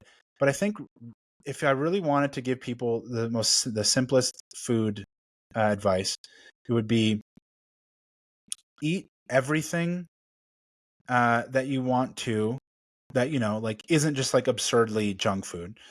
But like all the food groups, whatever food groups you want to, that you feel drawn to eating, that you have cravings for, eat those. Except for the foods that cause you intestinal distress. I think people can make a lot of benefit and achieve a lot of results just by doing something like that. And I think it's important to recognize, like, to give some more like specific things. For example, I think obviously I think animal based foods are some of the healthiest foods. I think that, like, when it comes to things like organs or shellfish, they're really healthy foods. You don't necessarily have to eat them, but you probably need to eat one of them. So like, if you can eat organs, or you can eat shellfish. You can eat both, but you can't eat neither. It just doesn't seem like you're going to find dense enough micronutrients in most foods, unless you're like super, super careful and put tons of effort into like combining the right foods. And if you want to do that, then by all means. It's probably a lot harder though. It's like, oh, if I do bee pollen and goat kefir and this thing and that thing, I can make this concoction. And it's like, by all means, do that. If you follow Andra, what's her bioavailable? What's her handle? I'm trying to send you to all the good people, the people I like learning from. Bioavailable ND on Twitter, and I forget what it is on Instagram, Wellness Andra or something like that. Or you could just go to her Twitter and find her Instagram. I think she has really good information. She loves like bee pollen, goat kefir or something.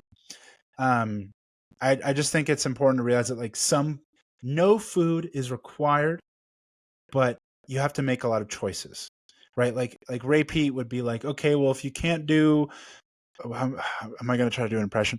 If you can't do cheese or milk, you could do eggshells, or if you're vegan, then you could do sauteed spinach. That's a terrible repeat impression. I'm sorry.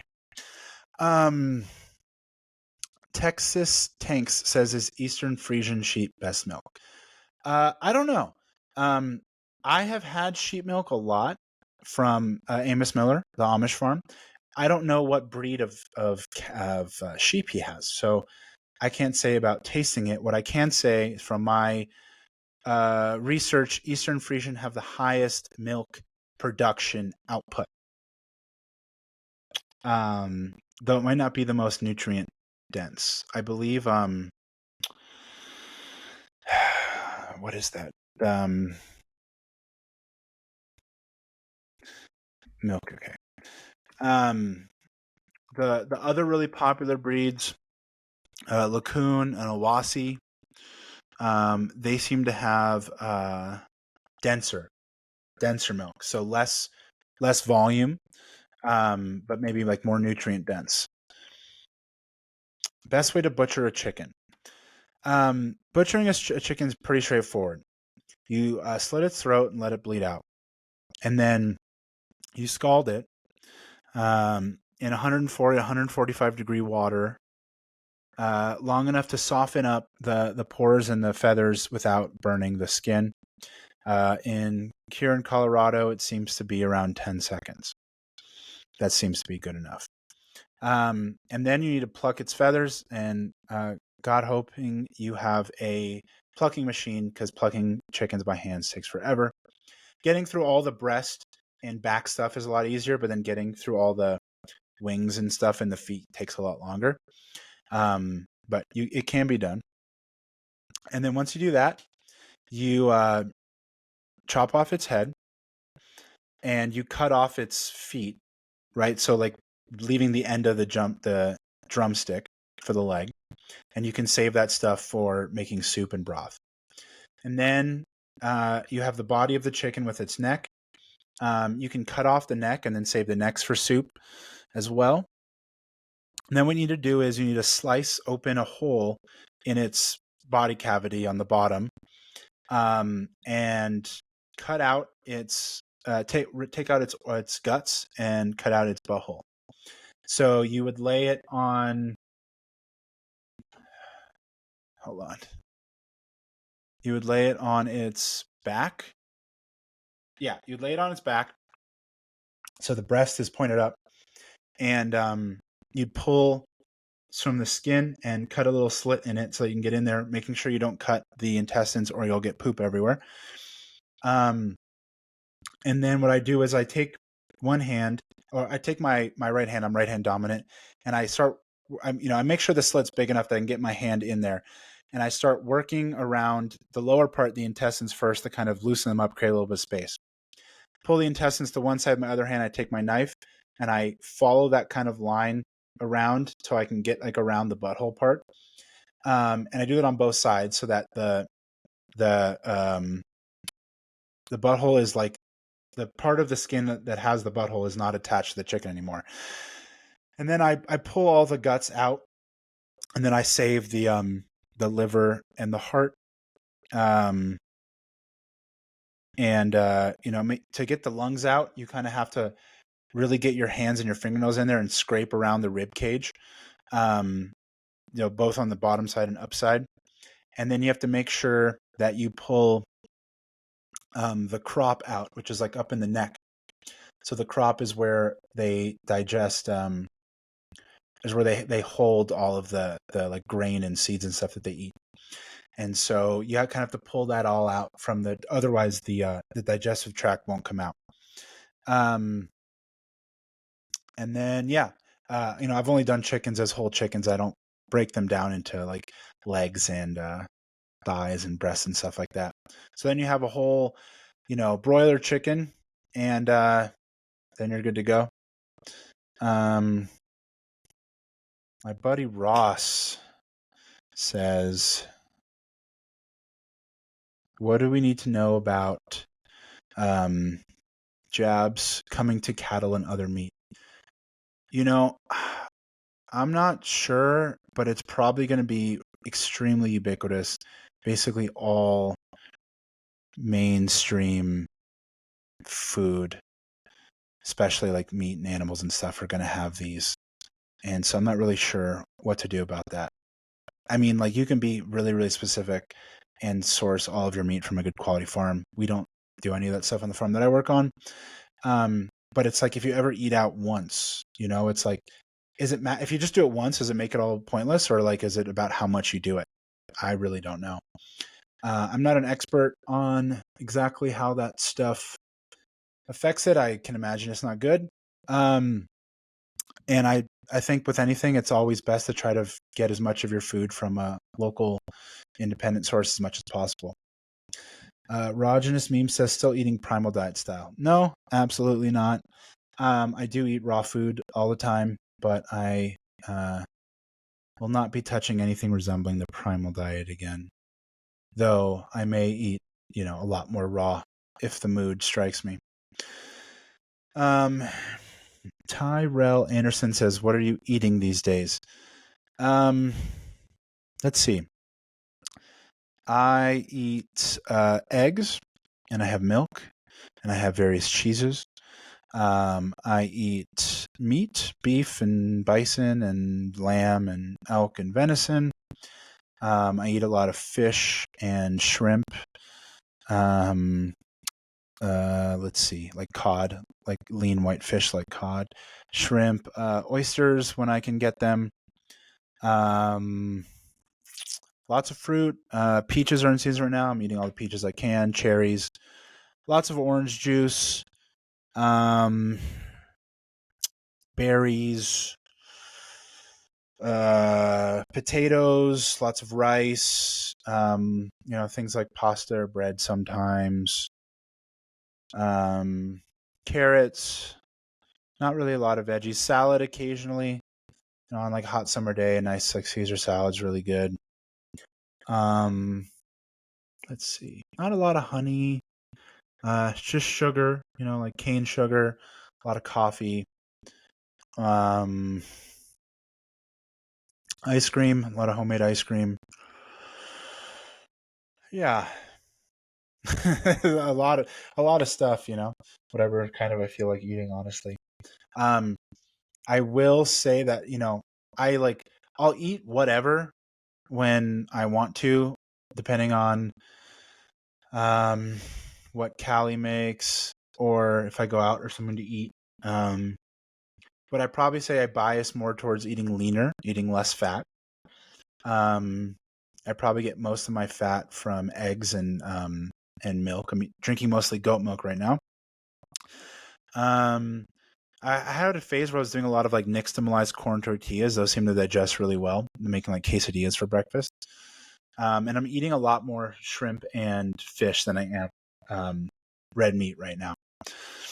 And then I'll have red meat a couple times a week, like steaks or burgers or stuff. Brew Pew Pew. Sorry, man, I am tired. My good friend says, been having insane gut bout sickness. What can I do? I raw milk, eggs, good meat already. It really depends. Do you feel nauseous? Are you having diarrhea? Are you constipated? All those things will vary. Things like charcoal can really help absorb any sort of weird funky stuff that's going on in your gut. Raw unsalted cheese is good for a similar thing. That's like a primal diet thing, but you can't access it unless you get it specifically from like an Amish farm that makes it specifically raw and unsalted, which is very rare. But I think charcoal works probably better. You could do raw carrots. You can do bone broth if you need something more soothing. You can do something that's more of like a laxative. I've been using Cascara Sagrada recently, and that seems to work really well. What else?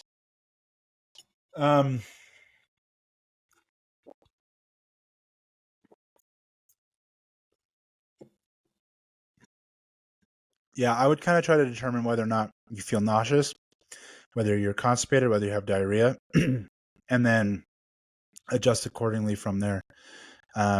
You could have some kind of bacterial thing or a parasite or something. But a lot of these things kind of work for like everything. So like charcoal, if you just like megadose charcoal and raw carrots, you probably handle most stuff.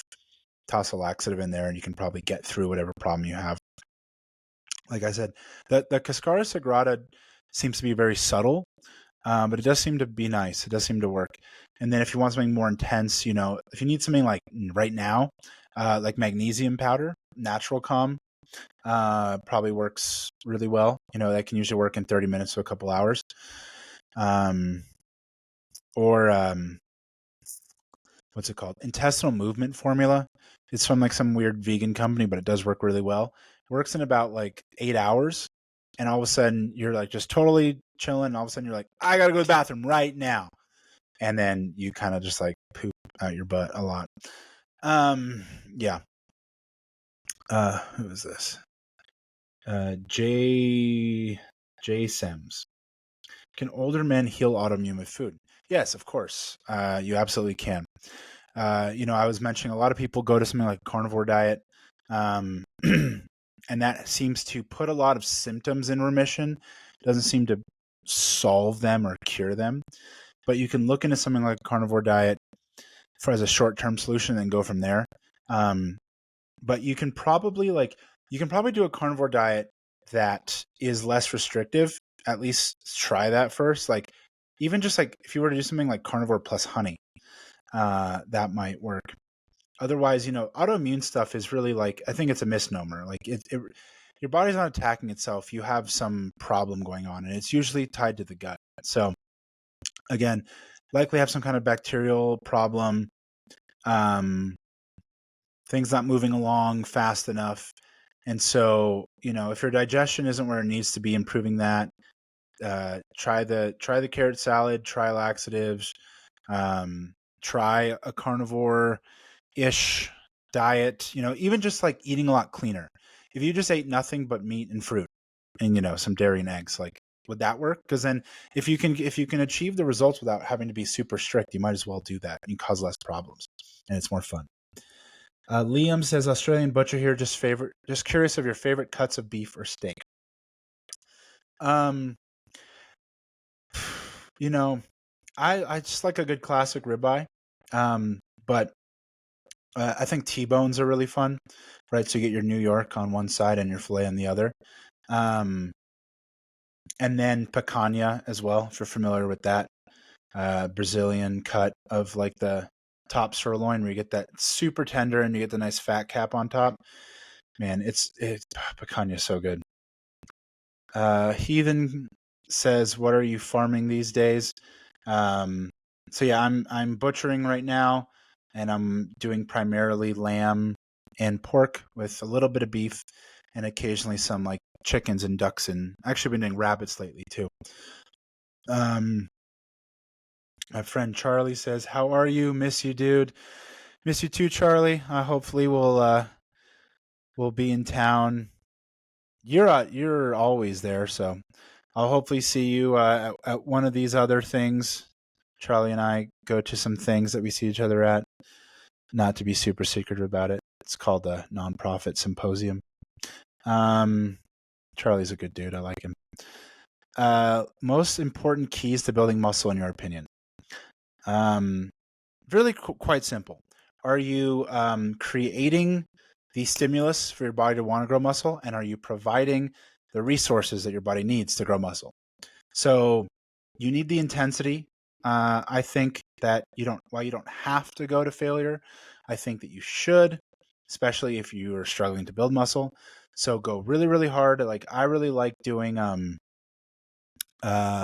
where you can do either cluster sets or rest pause sets, or drop sets, where you push a set to absolute failure and then you only rest like somewhere between like 10 to 30 seconds, and you go right back at it again. And what you're doing is you're increasing the number of reps that you're doing. Chiropractor tomorrow. In that like couple reps from failure phase. So instead of doing a whole nother set, resting 3 minutes and then doing another 10, 12, 15 reps until you're almost at failure, you can just wait 10 seconds and then your next like 3 reps are what you would have had to take 12 to 15 reps to get to. And then so you need the protein to build the muscle. I mentioned earlier that cholesterol is really important for hormone stimulation and for just providing the building blocks for that. So eat lots of eggs and then sleep. Train hard. Eat enough food. You want carbs to help signal that growth. You want the protein to do the growth. You want the cholesterol to help support that.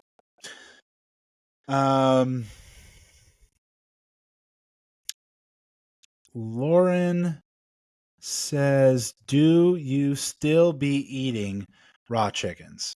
I haven't been eating raw chickens. But I would. Just really hasn't been striking. When I was usually eating raw chicken, now I'm just mostly eating shellfish or raw shellfish or fish. Um, I like raw chicken, but it's just I've been more. I find that the shellfish and fish are more nutrient dense, um, and so I just prefer to do those. So yeah, haven't had raw chicken in a while, but I would. Um, let's see. Is that all? I think that's all. So that's pretty good. We did just about 2 hours exactly. Um, but yeah, I'm trying to think what else I can update you guys on. Um, so as far as farming goes, I'm doing just butchering now. So slaughtering, skinning, cutting and packaging the animals. Um, let's see, starting personal training again. Working on getting some material out for you guys, some books and stuff. But yeah, it's been a while since I made training. I mean, I literally didn't work out for 2 years, and it's been a while since I made training a really important part of my life. So I'm kind of like figuring out what I really want to be spending my time doing, and then thinking about what I feel like is really good information to share with you all. So I'll probably be putting out more and more content related to that kind of side of health and fitness stuff, because that's like my true passion, my first love. Um, and I think that there's a lot of there's just so much information about training now. Like every single person is like a TikTok fitness person, and I'm sure there's people with good information out there. But just like I was saying before, I don't think people always understand why they're doing things, and I think that things can be simplified. And I know for myself, I had a lot of issues with just injuries, but also just like not really sure why I was training in any specific way. So I'm going to try to put out more stuff, focus on that. Um, and so if you guys have a lot of questions on that stuff, I'll probably do another Q&A here. I won't wait 2 months between asking the questions and putting them out. But as I can churn more episodes out for you guys. But otherwise, yeah, if you guys have any guests you have that you want me to get on, feel free to leave comments on any of the things on the YouTube, on the Rumble, on my social media, and just let me know what kind of stuff you guys want to see from me, and I'll kind of see what I'm starting to gravitate more towards. But thanks everybody so much for listening, and I will see you next time. Bye.